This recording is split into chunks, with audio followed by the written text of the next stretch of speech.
back to the home of Chrome. Welcome me back to the home of Chrome because I've been gone for a while. Had a lot of changes going on in my life here recently. Started a new job, better hours, better pay. Can't complain. I'm happy. That's what's been going on. That's why I haven't been posting because, well, I haven't been with my cars. I've been out of town. The question has been posed by a couple of you folks in the comments on the previous videos of, will you do a I want to buy a hearse? Sure, let's do it. Let's do a I want to buy a hearse video. Sounds good. Hearses are great cars. I'm biased, I have 3. You all know that, you've seen them. One thing you have to ask yourself is why? Why in the hell do I want to buy a hearse? I wanted to buy a hearse because, well, I've always wanted a hearse since I was like yay high. I bought my first one and I haven't been without one in the past 20 years. Can't complain.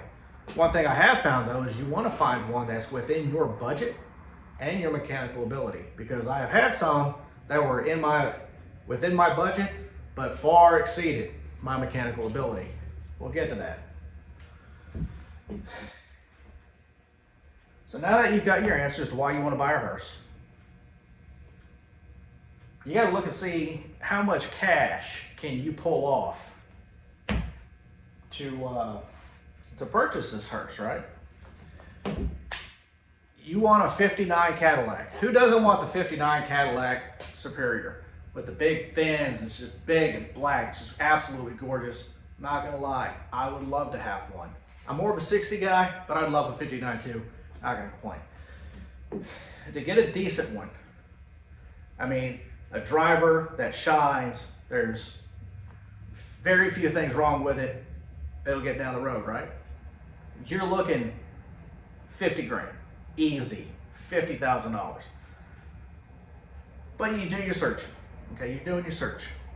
You find one that's been in some dude's barn for, 50 years. And well, now he wants, 10 grand for it. You're not gonna pull it out of there and run it and drive it and hit the road and drive it home. Most likely that's not what's gonna happen. There's gonna be rust in it. There's gonna be just things are missing. Mice have gotten to it. You got to make sure that your budget meets your mechanical ability, okay?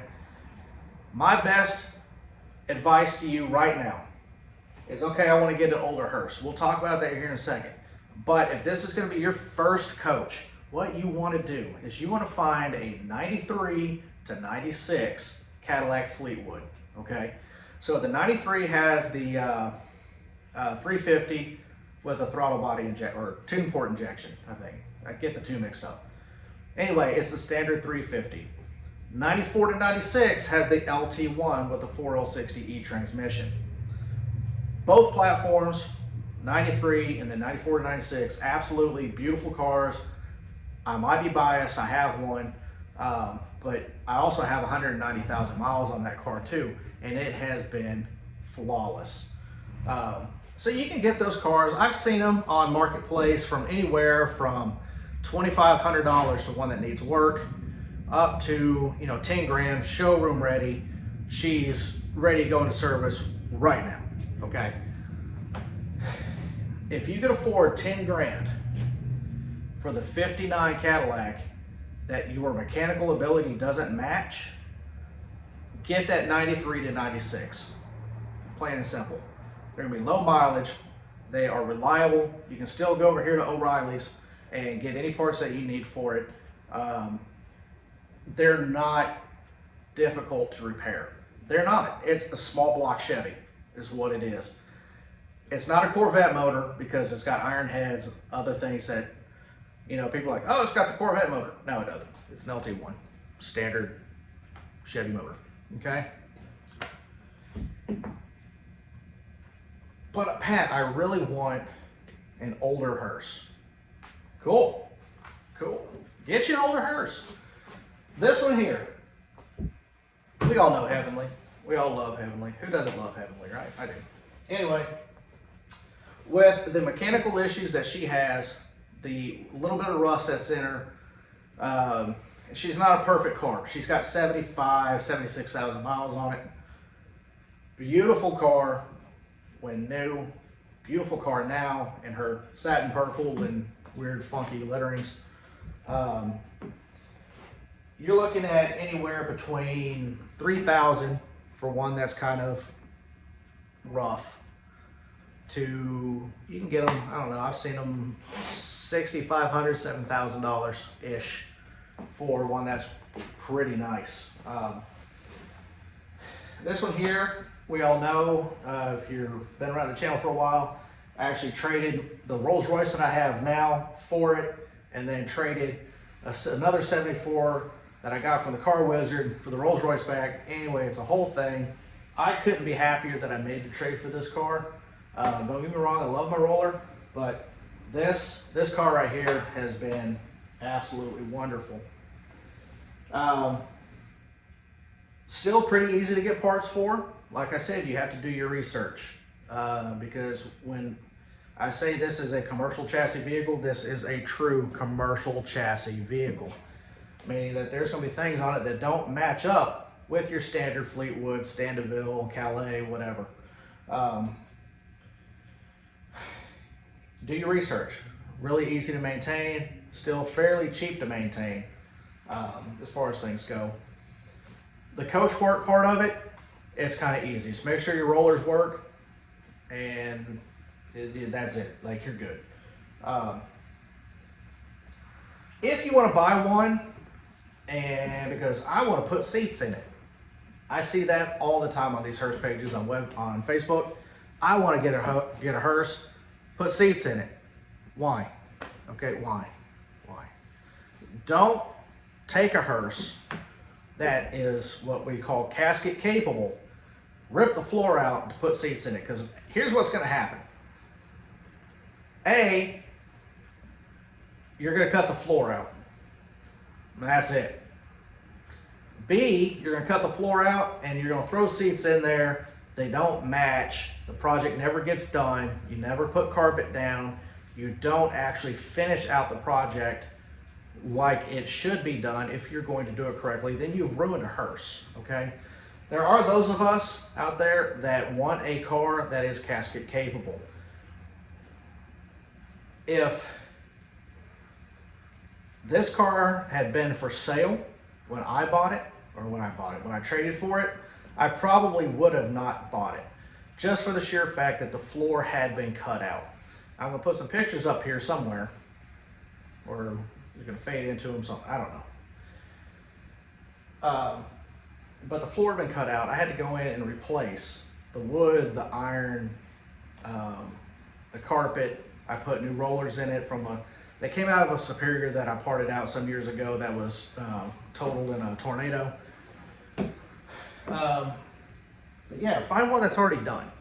So that way you can A, pick up where the person left off, and B, you don't ruin a good car, okay? Because if you cut the floor out, and then you try to sell it to somebody who wants one that you can still carry a casket, you're not gonna, if you're asking $3,500 and I was to come buy it, I'm gonna offer you $2,000, because that's time and work that I have to put in there to fix what got screwed up, and it's not worth it to me. If you can find one with low miles, great.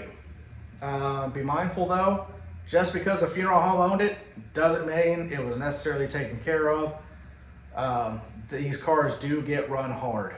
They do. It just is what it is. They are a tool. They are a workhorse. That's what they're for. Okay. Insurance. I see people with questions on insurance all the absolute time. It's like, well, Geico won't insure it unless it's unless we do it as they won't insure it unless we do it as commercial, or State Farm won't do it. They just won't do it. Look, guys, it's not hard, okay? It's really not. Pretty much everyone, I think, the only company I've run into that I've had issues insuring a Hearse with was Geico. They're weird, let them do their thing. you can get good rates at State Farm, Allstate. If you get a car that's, you know, well, actually any Hearse is going to qualify with Haggerty as a specialty vehicle. Go to Haggerty, that'll save you a lot of money. They will insure it as a Hearse, as a personal vehicle as well. Ask me how I know. So yeah, do your research on your insurance before you get it, okay? These cars are 22 feet long, okay?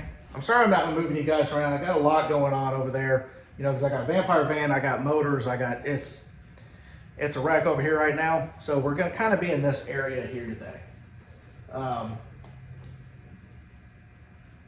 These cars are 22 feet long, okay, from bumper to bumper, 22 feet.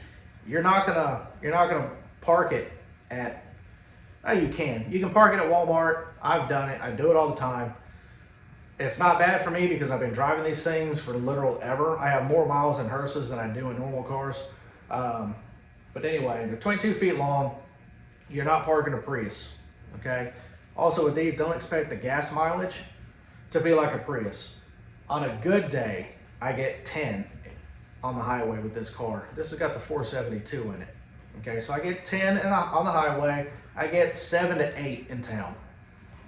She's thirsty, y'all. She's thirsty. Yeah, so that's another thing. You got to think about where you're gonna park it.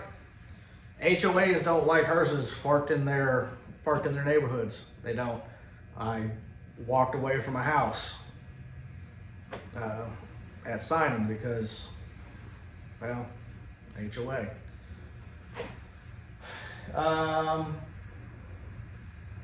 Apartment complexes, kind of hard to park at all the time. And then the other thing is you got to think about what kind of neighbors you have around you. Luckily, my neighbors, they don't care. In fact, they think it's a friggin' riot, okay, that I have the Hearses. Well, except for the neighbor behind me, but I don't care. So yeah, there's a lot of things to take into account. Let's cover it. Big thing is budget, followed by mechanical ability, insurance, place to park, gas mileage, daily round town stuff. If you want one for a daily, don't get an old one, okay? Do not get an old one. There's a certain level of commitment that comes with having an old Hearse like this as a daily. I have dailied this one, but I can tell you right now, it's night and day difference between dailying this one and dailying my 94. The 94 is, dare I say, a little bit more comfortable. Has air conditioning that works. This one does have air conditioning, but it doesn't work. The gas mileage is better in my 94. Again, LT1 4060E. This has got the 472 with the turbo 400 transmission. And my 70, most of you, if you've been around the channel for a while, you've seen my 70, you know that there's a lot going on. In fact, I'm gonna get Vampire Van up here. What you guys can't see is there's an upper level here to my shop. So I'm gonna get Vampire Van up here and move this one over to the next van. I'm gonna put the 70 over here. Anyway, yeah, so guys, that's really what it comes down to, is you gotta think about your budget, mechanical ability, insurance, gas mileage, and what you intend on doing with the car, and why do you have it. There's a lot of great resources out there on Facebook. What I would suggest is, if you have a lot of questions, follow the Denver Hearse Association, okay? Led by a really great guy, Zach Helm, out in Denver, Colorado. They've been doing it for a long time. The DHA, I have to say, they may look intimidating out in public, but they are some of the absolute most wonderful people I have ever met. I mean, they're just wonderful people. In fact, this actually came from a DHA member originally when I got it. Look at the Unprofessional Car Club on Facebook. It's led by a dude named Robert Dixon. brain's not working today. Anyway, I'm Professional Car Club on Facebook. Another great thing. Hearse is for sale on Facebook. There's a lot going on there. But yeah, look up Denver Hearse. I think it's Denver Hearse Club. Yeah, denverhearseclub.com. There's a huge guideline on a lot of stuff that you want to look for when you want to purchase one of these. So they are great cars. You will get a lot of looks. So don't get one if you want to fly incognito. Normally, I'm the type of person that kind of likes to lay low when it comes to a lot of things. But apparently, you know, this happened.